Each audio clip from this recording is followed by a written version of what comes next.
I will never forget that sound. The sound of feet pounding on dry leaves past my tent. It was fast, as if an Olympic sprinter had visited me 3 minutes before midnight.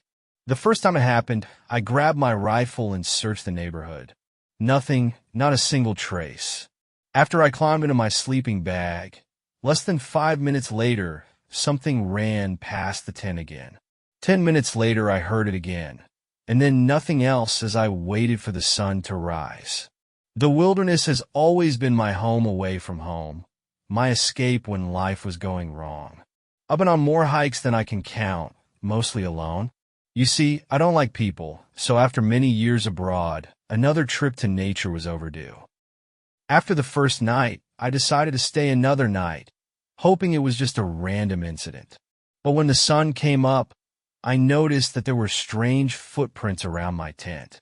They looked like human footprints, but with long, sharp toes. I felt cold sweat on my back, but decided not to panic. The next night I heard that sound again, but this time it was closer. I was lying in my sleeping bag, trying not to breathe, when something started scraping against the walls of my tent. It was like claws scratching the fabric. I grabbed my pistol and slowly got up, trying not to make a sound. Suddenly, everything was quiet. I stood there in the darkness, listening to my heart beating like a drum. And then I heard it again, but from the other side of the tent. I quickly turned around and saw a shadow passing by.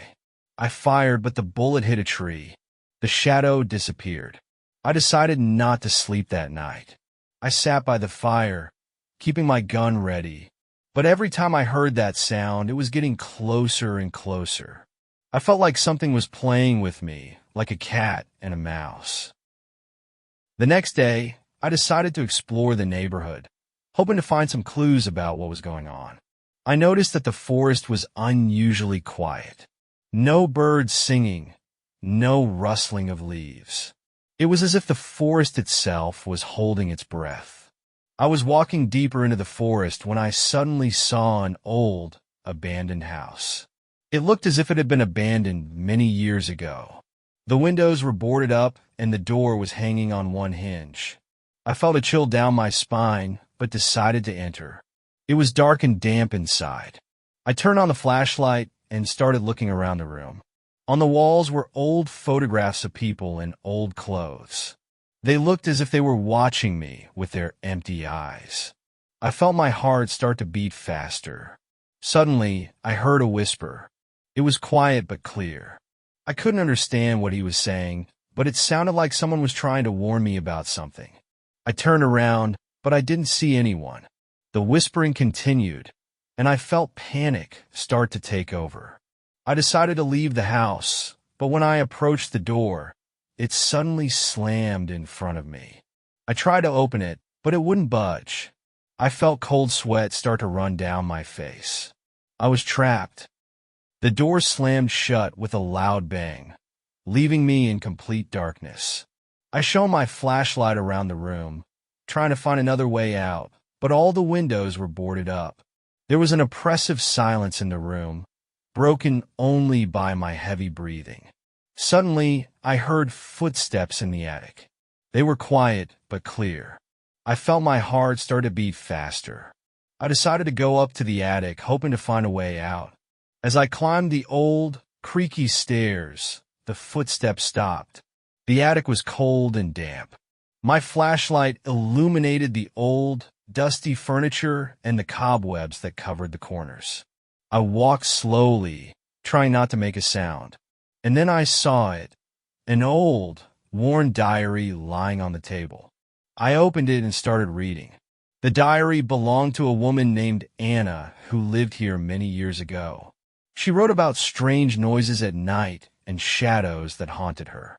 Her entries were filled with fear and despair. She wrote about how she tried to leave this house, but something always stopped her. The last entry in her diary was the most horrifying. Anna wrote that she saw a man with a candle standing in her room at night.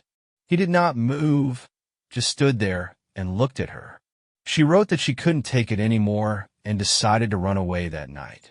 Suddenly I heard the same whisper as before. It was closer and louder.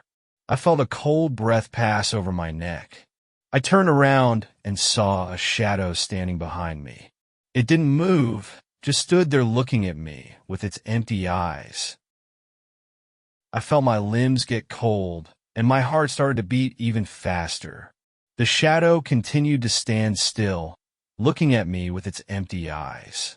I felt like I couldn't move, like I was paralyzed. The whispering grew louder, filling my thoughts with fear and despair. Gathering all my willpower, I took a step back and tried to open the door again. This time it gave way, and I ran out of the house without looking back. It was cold outside, and I could feel the forest around me seem alive.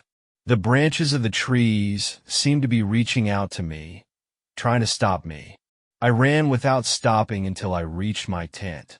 There I noticed that all my things were scattered, as if someone was looking for something. My gun was on the ground, and I quickly grabbed it. At that moment I decided that I would not stay in that place any longer. I gathered my things and started walking back to the gate. However, the forest did not seem the same as before. The trees were denser, and I felt as if they were trapping me.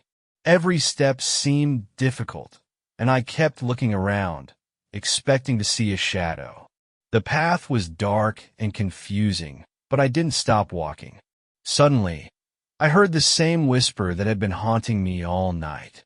It was everywhere, intertwined with the sounds of the forest. I couldn't understand what it was saying, but it was threatening. When I finally saw the gate, I was relieved, but when I got closer, it was locked. The key the old man gave me didn't fit. I felt hopeless, but suddenly I saw a shadow approaching me.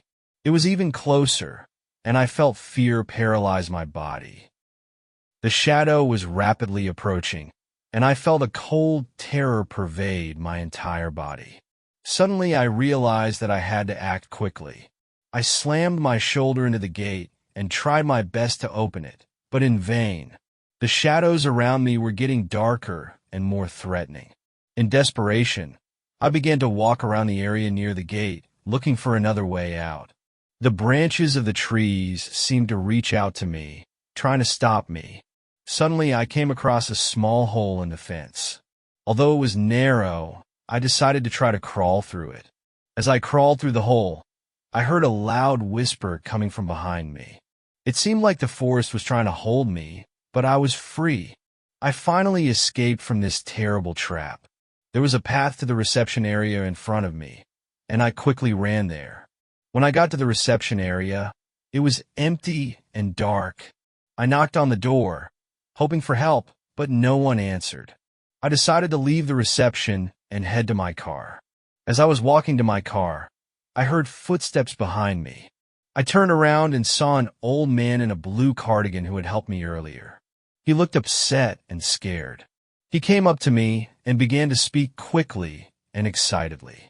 I felt horrified when I realized what he meant. The old man explained that the forest was cursed, and anyone who came out of it would be a target for the shadows. They would chase me until they brought me back. The old man was so insistent that I had to return to the forest. He explained that only by returning would I be able to free myself from the shadows that were following me.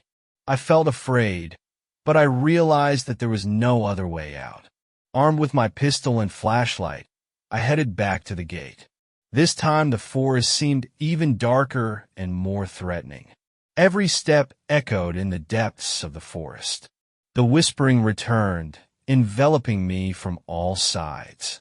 I moved slowly, trying not to attract too much attention from the shadows. When I reached the place where I had pitched my tent, I saw something terrible.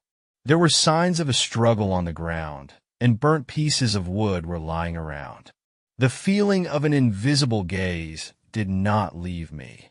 I realized that shadows were watching my every move. Suddenly, I heard footsteps behind me. I turned around and saw a shadow approaching me. It was bigger and more ominous than before. I felt my hands trembling and remembered the old man's words. Only by returning to the place where it all began would I be able to free myself. I headed deeper into the forest, hoping to find the place the old man had mentioned. Each step seemed harder than the last. The forest around me seemed alive, and I felt that every movement was being watched by shadows. Finally, I reached the old house where I found Anna's diary. The feeling of fear did not leave me, but I realized that this was the only place where I could stop this curse. I opened the door and went inside. Inside it was as dark and damp as before. The whispering was getting louder, and I felt shadows approaching me. I walked over to where I found the diary and put it on the table. At that moment, the whispering stopped, and I felt relieved. But suddenly the shadows began to move around me, spinning a vortex that sucked me in. I couldn't fight, feeling my strength leaving my body. Suddenly, I saw the image of Anna in front of me, reaching out to me. Anna looked at me with sadness and compassion. Her face was pale and transparent, but she looked more real than ever. She held out her hand to me, and I felt warmth spread through my body. The whispering around us quieted down, and the shadows dissolved into thin air. Anna began to speak, her voice quiet but confident. She told me that the forest was cursed because of the ancient sins of the inhabitants of this house.